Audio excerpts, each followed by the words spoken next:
Thanks for watching. Don't forget to like, comment, share and subscribe to Mufti Tariq Masood, famous scholar. حضرت علی رضی اللہ تعالی عنہ صحابہ کرام میں زہد میں سب سے زیادہ مشہور تھے. زہد کہتے ہیں دنیا سے بے رغبتی. دیکھو ہر صحابی کو اللہ نے کوالٹی دی ہے نا. حضرت ابو بکر کا مقام سب سے اونچا کیوں ہے کہ نبی کی کا ساتھ جس طرح حضرت ابو بکر نے دیا اور نبی کی جو دوستی جس طرح حضرت ابو بکر سے تھی وہ دوستی کسی کے نصیب میں نہیں آئی. اور نبی نے اپنے مصلے پہ کھڑا کس کو کیا؟ حضرت ابو بکر کو, بیماری کے ایام میں. یہ مقام ابو بکر کے علاوہ کسی اور کو حاصل نہیں. حضرت عمر کو الگ مقام ہے, حدیث سے ثابت ہے. کچھ جزوی فضیلت ایسی ہے جو حضرت ابو بکر کو نہیں ملی. آپ صلی اللہ علیہ وسلم نے فرمایا میں نے خواب دیکھا کہ ڈول سے, وہ مشہور حدیث ہے مختصر بتا رہا ہوں, ابو بکر نے پانی نکالا اس میں کچھ ضعف تھا, حضرت عمر نے ایسے کھینچ کے نکالا. تو یہ اشارہ تھا کہ خلافت جو مسلمانوں کی خاندانی قائم ہوگی وہ حضرت عمر کے دور میں. سمجھتے ہو حضرت ابو بکر کے دور میں بھی فتنوں نے سر اٹھائے, حضرت ابو بکر نے ختم کیا, لیکن عمر کے دور میں فتنے میں مجال نہیں تھی کہ وہ بولو بھائی سر اٹھا لے. حضرت ابو بکر کے دور میں فتنوں نے سر اٹھائے, حضرت عثمان کے دور میں, حضرت علی کا تو ابتدا سے آخر تک پورا دور آزمائشوں میں گزرا. حضرت عمر کے دور میں فتنے کو جب پتہ چلا کہ عمر کا دور ہے, اس نے سر اٹھانے سے معذرت کر لی, بھائی ابھی سر اٹھانے کا ٹائم نہیں ہے, اس کو تھوڑا سا ڈیلے کر لو. بلکہ تبھی حدیث میں آتا ہے کہ جس راستے سے عمر گزرتا ہے شیطان راستہ, تو شیطان کو جب ڈر لگتا ہے کہ بھائی ان کو بہکانے سے پہلے سوچ لو تو ان کا کیا مقام ہوگا. تو یہ جزوی فضیلت کس کو ملی؟ حضرت عمر کو. تو اسی طرح ایک جزوی فضیلت تھی حضرت علی کی جو دوسرے صحابہ کو اس لیول کی نہیں ملی, وہ ہے زہد فی الدنیا. حضرت علی کے دل میں کہا جاتا ہے, مورخین لکھتے ہیں ان کے حالات سے, دنیا سے بالکل بے رغبتی. وہ داڑھی پکڑ پکڑ کے رات کو اپنے آپ کو خطاب کرتے, دنیا کی رغبت بالکل بھی نہیں تھی. وہ تو باقی صحابہ میں بھی نہیں تھی, لیکن مقام ہوتا ہے نا, بالکل ہی بے رغبتی, زہد کے اعلیٰ مقام پر. علامہ مناوی لکھتے ہیں کہ حضرت علی زہد کے سب سے اعلیٰ مقام پر تھے, زہد فی الدنیا. لیکن اس کے باوجود حضرت فاطمہ کے انتقال ہوتے ہی 4 شادیاں کی ہیں. تو ان کو کیا زنا کا خطرہ تھا؟ معاذ اللہ حضرت علی کو ناممکن. ان کے جو حالات ہیں بھائی, وہ تو ایک بیوی بھی نہ ہوتی ان کو, کیونکہ زہد فی دنیا ہے نا, دنیا سے بے رغبتی. تو 17-18 باندیاں اور 4 بیویاں, اور 4 بیویوں کے ہوتے ہوئے ایک باندی آپ کو وضو کرا رہی تھی, خدمت کر رہی تھی. اس باندی سے کہتے ہیں کہ میرا دل چاہتا ہے میں دولہا بنوں, میں نکاح کروں. تو اس نے کہا کہ آپ کر لیں, آپ تو امیر المومنین ہیں, آپ کے لیے رشتوں کی کمی تھوڑی ہے. تو انہوں نے فرمایا 4 بیویاں موجود ہے, کیسے کر لوں؟ ٹھیک ہے, یہ میں نے اپنی کتاب میں حوالہ دیا ہے اس کا. تو اس نے کہا ایک کو طلاق دے کے کر لیں. فرمایا نا, الطلاق قبیح اکرہہ, طلاق بری چیز ہے, میں اسے پسند نہیں کرتا. تبھی تو میں نے واقعہ بتایا, حضرت حسن نے بہت کثرت سے نکاح کیے, تو حضرت علی نے ممبر پہ چڑھ کے کہا, ممبر پہ جا کے فرمایا کہ یہ بہت کثرت سے طلاق دیتے ہیں, اہل کوفہ اس سے نکاح نہ کرو.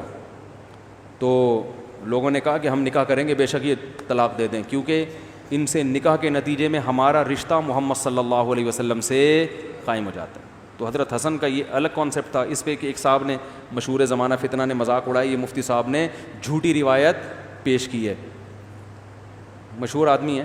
تو میں نے جب اس کا جواب دیا حوالہ, تو اس وقت سے وہ اس حوالے کو پی کے اب تک بیٹھے ہوئے ہیں. ٹھیک ہے نا, اس لیے محترم سے میں نے کئی دفعہ کہا ہے سامنے بیٹھے ہیں, وہ پی جاتے ہیں حوالے سے. جتنے چیلنج ہوتا ہے ایک دم چیلنج, یہ وہ, جب چیلنج کا جواب دو بالکل ایسے جیسے کبھی کچھ کہا ہی نہیں ہے. اچھا خیر, تو یہ جو ترغیبات ہیں نا, تو حضرت علی تو اتنے دنیا سے بے رغبتی اور نکاح, اس لیے کہ نبی صلی اللہ علیہ وسلم نے نکاح کی رغبت ڈالی. اسی باندیاں اور بیویوں کا نتیجہ تھا کہ حضرت علی کے 30 بیٹے, یعنی 30 بیٹے تو وہ ہیں جو میدان جہاد میں شہید ہوئے ہیں. نہیں آ رہی بات, 30 بیٹے وہ ہیں جو میدان جہاد میں شہید ہوئے ہیں. اور جب اتنے ہوتے ہیں نا بیٹے, تو پھر ان میں یہ کوالٹی بھی ہوتی ہے. 2 بچے تو برگر کی طرح پلتے ہیں, ملا منا وہاں گیا تھا یا نہیں. دیکھو نا ابھی جو بچے دو بچے کس طرح سے پل رہے ہیں. مائیں صبح ناشتے میں 6 مہینے لگا دیتی ہیں, بیٹا یہ کھا لے بریڈ پہ, بریڈ کھائے گا, پاپے کھائے گا, یا اور کیا کیا ہوتا ہے, پاٹھا کھاؤ گے, ہپا کھاؤ گے, کیا کھاؤ گے. کم بخت کچھ بھی نہیں کھاتا وہ, نہیں یہ بھی نہیں کھاؤں گا وہ بھی نہیں کھاؤں گا. بڑی مشکل سے آیا, ڈبل روٹی پہ راضی ہوا کہ بریڈ کھاؤں گا. اب بریڈ پہ آپ جیم لگا دیا آپ نے, جیم کیوں لگایا, میں نے تو کہا تھا مکھن, یہ والا کینسل ہو گیا, مکھن لگاؤ اب ان کے لیے. تو اس پہ بھی خود پہ بھی مکھن لگانا پڑتا ہے اور اس کے لیے بھی مکھن لگانا پڑتا ہے. پھر وہ ڈبل روٹی کے 2-3 پیس بمشکل کھائے گا, پھر 1 آدھ کوفتہ لنچ میں لے کے چلا جائے گا.